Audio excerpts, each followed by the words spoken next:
नमस्कार मित्रांनो, मी योगेश माने इग्नाइट अकॅडमीमध्ये तुमचं सर्वांचं स्वागत करतो. मित्रो, 2023 मध्ये एक ॲडव्हर्टाइजमेंट आलेली होती, ती होती असिस्टंट प्रोफेसर आणि असोसिएट प्रोफेसरची गव्हर्नमेंट इंजिनिअरिंग कॉलेजची. तर त्याचा आता सिव्हिल इंजिनिअरिंगचा सिलेबस तुम्हाला MPSCच्या सिलेबस सेक्शनमध्ये अवेलेबल करून देण्यात आलेला आहे. तर तो सिलेबस काय आणि त्याच्यासाठी तुम्ही तयारी कशी केली गेली पाहिजे ते याबद्दलचा हा व्हिडिओ बनवतोय मी. बघा, याच्यामध्ये मी तुमच्यासोबत पॅटर्न सुद्धा डिस्कस करणार आहे आणि सिलेबसमध्ये काय दिलेलं आहे, कारण बऱ्यापैकी अगोदरच म्हणजे 2023 ला जेव्हा ही रिक्रुटमेंट आली होती त्याचा प्रोबॅबल सिलेबस काय असू शकतो हा मी सांगितला होता आणि त्यावेळेस सुद्धा म्हटलेलं होतं की मॅथमॅटिक्स हे येण्याचे पुरेपूर चान्सेस आहे आणि आता सिलेबसमध्ये त्यांनी मॅथमॅटिक्स सुद्धा दिलेला आहे. तर चला समजून घेऊ आपण याचा पॅटर्न काय असणार आहे आणि सिलेबस नेमका काय देण्यात आलेला आहे. आता बघा, एक्झामचा पॅटर्न जर बघितला तुम्ही तर याच्यामध्ये म्हटलेला associate professor, assistant professor, right, दोन्हीचा आहे, असोसिएटचा आणि असिस्टंटचा आहे. आणि सिव्हिल इंजिनिअरिंगला चांगल्या वॅकन्सीज आहेत as compare to other engineering branches, right. कारण बरेच काय झालं की सिव्हिल इंजिनिअरिंगचे बरेच लोक जे असिस्टंट प्रोफेसर वगैरे म्हणून जॉईन झालेले होते, पुढे मग ते PWD वगैरे त्याच्यामध्येही लागलेले आहेत, तर त्यांनी तसे जॉब पण सोडलेले होते, राईट. तर याच्या अवेलेबिलिटी बऱ्यापैकी वॅकन्सीच्या सिव्हिल इंजिनिअरिंगच्या आहेत आणि आता सर्वात जास्त जागा जिथं आहेत ते सिव्हिल इंजिनिअरिंगच आहे असिस्टंट प्रोफेसर साठीचं. क्लिअर. बघा, Maharashtra engineering teacher service group A higher and technical education department. Okay, आता याच्या पॅटर्न मध्ये बघा, लेखी परीक्षा जी आहे तुमची ती 200 मार्काची असणार आहे आणि मुलाखत जी असणार आहे ती 50 मार्काची असणार आहे. आता बरेच दिवस झालेले आहेत की ॲडव्हर्टाइजमेंट येऊन, राईट. तर आता आपल्याला सिलेबस सुद्धा अवेलेबल करून देण्यात आलेला आहे MPSCच्या वेबसाईटवर. क्लिअर. तर आता तुम्हाला 100 क्वेश्चन असणार आहेत, 100 क्वेश्चन ते पण एका तासामध्ये सॉल्व्ह करायचे आहे. माध्यम इंग्रजी आहे, ऑब्विसली इंग्रजीच असणार आहे. प्रश्न एकूण 100 असतील आणि 200 मार्कासाठीचा हा तुमचा पेपर असणार आहे. त्यासाठीचा कालावधी जो आहे तो एका तासाचा आहे आणि डिग्री लेवलचे क्वेश्चन असणार आहे. वस्तुनिष्ठ बहुपर्यायी म्हणजे MCQ असणार आहेत. बघा, आता काय करायचं आहे तर आपल्याला ही आपली एक बॅच पण आहे, राईट. ही बॅच मी पॉलिटेक्निक लेक्चरर, असिस्टंट प्रोफेसर आणि आता असोसिएट प्रोफेसरचाही तोच सिलेबस असल्यामुळे या तिन्हीसाठी आपण या तिन्ही क्लास 1च्या पोस्ट आहेत आणि लगभग सिलेबस तिन्हीचाही सेम असणार आहे, राईट. पॉलिटेक्निक लेक्चरर पुढे येणार आहे, सध्या आलेली नाही. असिस्टंट प्रोफेसर आणि असोसिएट प्रोफेसर यांचा सिलेबस आपल्याला अवेलेबल करून दिलेला आहे. रेकॉर्डेड बॅच आहे, इन्क्लुडिंग मॅथ वगैरे सहित पूर्ण सिलेबस त्या बॅचमध्ये कव्हर केला गेलेला आहे. 2999 रुपीज या बॅचची फीस असणार आहे प्लस GST. त्याची लिंक तुम्हाला डिस्क्रिप्शन मध्ये मिळेल. आपलं टेलिग्रामचा ग्रुप जॉईन केलेला नसेल सिव्हिलचा तर तो टेलिग्रामचा ग्रुप सुद्धा जॉईन करा, जेणेकरून तुम्हाला पूर्ण अपडेट तिथे मिळत जातील. या ऍडचे सुद्धा भरपूर इन्फॉर्मेशन तुम्हाला मी तिथे अवेलेबल करून देईल. बघा, आता याच्यामध्ये त्यांनी काय सांगितलं, प्रत्येक चुकीच्या उत्तराकरिता 25% म्हणजे 1/4 तुम्हाला निगेटिव्ह मार्किंग असणार आहे. हे सर्वात महत्वाची गोष्ट जे निगेटिव्ह मार्किंग बद्दल आपल्याला सांगायचं आहे ते. पुढं आता सिलेबस मध्ये सर्वात महत्वाची गोष्ट म्हणजे काय, इंजिनिअरिंग मॅथमॅटिक्स. आता हे पण समजून घ्या की तुम्हाला कालावधी जो दिलेला आहे तो एका तासाचा आहे. क्वेश्चन किती असणार आहे, 100 असणार आहे. म्हणजे मिनिट सुद्धा तुम्हाला एका क्वेश्चन साठी देण्यात आलेला नाही. क्लिअर. त्यामुळे तुम्ही अपेक्षित हे ठेवू शकता की क्वेश्चन्स हे खूप टफ नसणार आहेत, कालावधी कमी असल्यामुळे. ओके, क्वेश्चन हे वन लाइनर असण्याचे चान्सेस आहे. मागचाही पेपर तसा बऱ्यापैकी वन लाइनर क्वेश्चनचाच होता, राईट. हा पण पेपर तुमचा वन लाइनर क्वेश्चनचा असण्याची दाट शक्यता आहे. क्लिअर. आता याच्यासाठीचे जी काही अपडेट आहेत मी ते आपल्या टेलिग्राम चॅनलवर तुम्हाला अवेलेबल करून देणार आहोत, त्यामुळे प्रत्येकानं ते टेलिग्राम चॅनल जॉईन करून घ्याच, राईट. आता याच्यामध्ये इंजिनिअरिंग मॅथमॅटिक्स मध्ये तुम्हाला काय दिलंय की लिनियर अल्जेब्रा दिलं, म्हणजे matrix algebra, system of linear equation, eigen value, eigen vector. Clear. मॅट्रिक्सचा जो कॉमन सिलेबस आहे तोच दिला गेलेला आहे.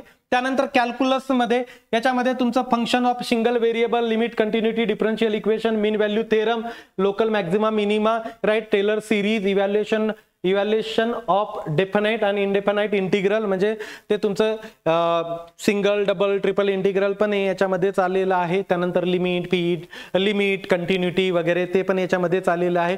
बेसिक तुमचं डिफरन्शियल इक्वेशन्स, त्यानंतर टेलर सिरीज, वेगवेगळ्या ज्या सिरीज आहेत त्या सुद्धा याच्यात, रोलर व्हॅल्यू थेरम वगैरे हे याच्यामध्ये तुमचं कव्हर करण्यात आले. मॅक्झिमा, मिनिमा, त्यानंतर वेक्टर कॅल्क्युलस वगैरे, Taylor series, evaluation of definite and indefinite integral, application of definite integral to obtain area and volume, partial derivative, total derivative, gradient, divergent, curve, vector, vector identity, directional derivative, line, surface and volume integral. Clear.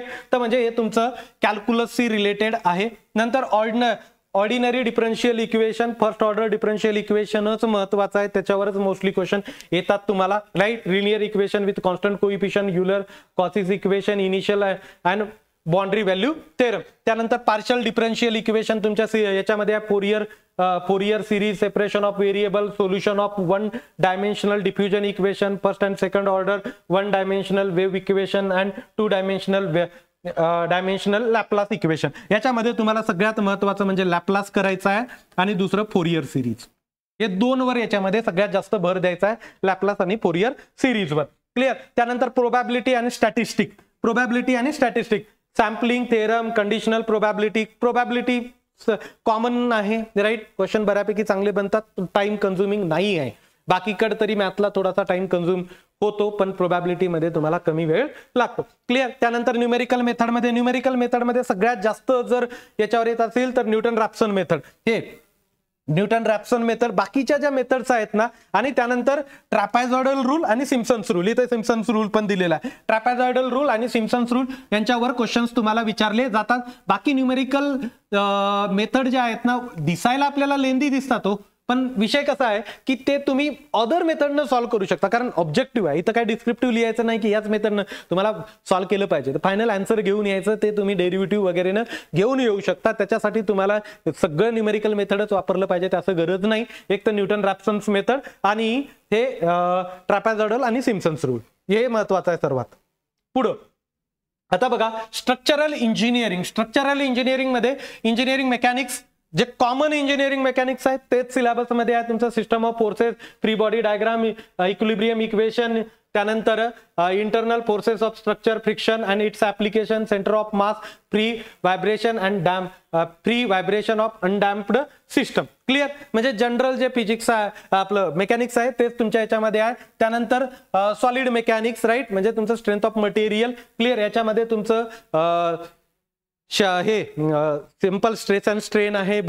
त्यानंतर bending करा, bending नंतर torsion करा, torsion नंतर तुमचं SFD, BMD, deflection, त्यानंतर pressure vessel पण करणं गरजेचं आहे, column and strut, right, thermal stresses पूर्ण सॉमही तुम्हाला करावं लागेल. त्यानंतर SA मध्ये तुम्हाला statistically determinate and indeterminate structure by force energy method एक दिलेला आहे. Method of superposition, analysis of stresses, arches, beam, cable, frames, displacement method, slope deflection and moment distribution method, influence line, stiffness and flexibility method of structural analysis. Clear.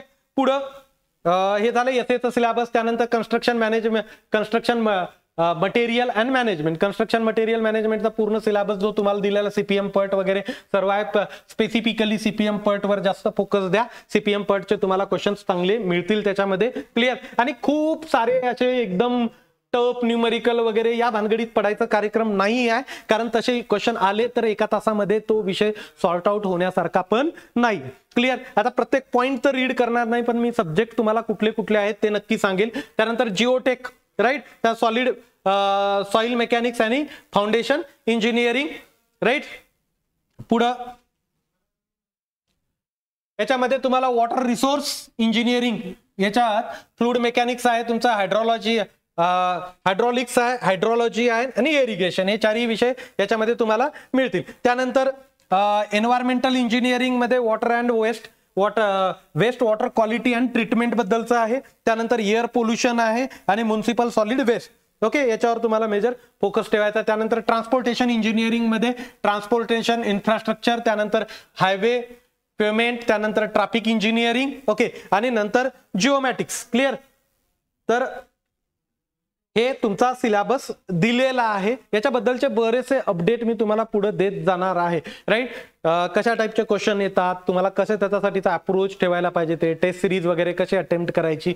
बघा civil इंजिनिअरिंगला specifically मी बाकी लोकांना काय सांगितलं की तुम्ही जे आहे ते तुमच्या ऑनगोईंग रिक्रुटमेंट आहेत जसे BMC वगैरे आहे त्यांच्यावर फोकस करा.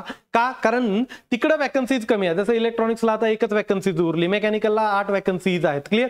त्या लोकांना जास्त असिस्टंट प्रोफेसरवर फोकस करता येणं थोडंसं डिफिकल्ट आहे, कारण जेवढं तुम्हाला करावं लागेल प्रिपरेशन त्याकरता मग दुसरीकडल्या एक्झामकडे लक्ष देणं बेटर आहे. पण सिव्हिल इंजिनिअरिंगला चांगल्या अपॉर्च्युनिटीज आहेत, चांगले वॅकन्सीज सुद्धा आहेत. त्यामुळे तुम्ही नक्की याला चांगला अप्रोच ठेवा. तुमच्या बाकीच्याही एक्झाम याच्यासोबत प्रिपरेशन होऊ शकतं, कारण सिलेबस जर बघितला ना तुम्ही तर हा सिलेबस सर्व एक्झामसाठी आहे. ऍडिशनल तुम्हाला मॅथमॅटिक्स करायचं आहे आणि ते काय करणं एवढं अवघड नाही आहे. त्यामुळे सध्या तुम्ही जर BMCची वगैरे तयारी करत असेल तर BMCची तयारी चालू द्या, WRD वगैरे बाकीच्या एक्झामची प्रिपरेशन चालू द्या. त्याच सोबत तुमचं एक ऍडिशनल तुम्हाला मॅथमॅटिक्सच करायचं आहे. ते मॅथमॅटिक्स तुम्हाला पुढे शेड्यूल आल्यानंतर सुद्धा एक्झामचा तेवढा एक विषय करता येऊ शकतो. क्लिअर? आता इंजिनिअरिंगचा M1 M2 M3 यांना सगळ्यांना कंपाईल करून तो मॅथमॅटिक्स बनवलेला असतो आणि तुमच्या एक्झाम मध्ये 100 क्वेश्चन तुम्हाला अटेम्प्ट करायचे एका तासामध्ये. त्यामुळं खूप टफ मॅथमॅटिक्स येईल का? तर त्याच्या कमी शक्यता.